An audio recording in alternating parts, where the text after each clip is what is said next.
تمر اليوم 52 سنة على رحيل الأسطورة مفلح بن عودة المدعو مفلح عواد، أو كما لقب في بطولة فرنسا المحترفة بالغزالة السوداء.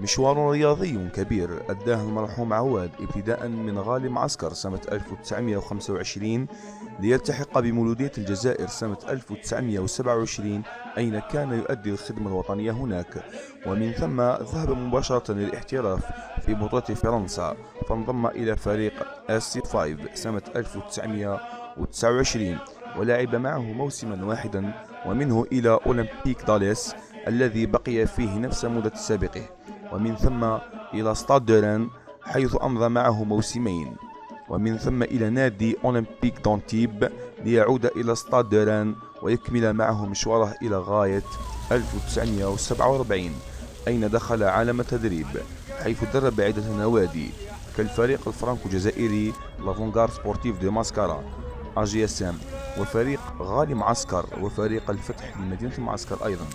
كما كان أستاذا للتربية البدنية بمدرسة حسيبة بن بوعلي باسكال سابقا، وبثانوية جمال الدين الأفغاني. وافته المنية يوم 5 مارس من سنة 1965 إثر حادث مرور عند عودته من زيارة عائلية بتيارت.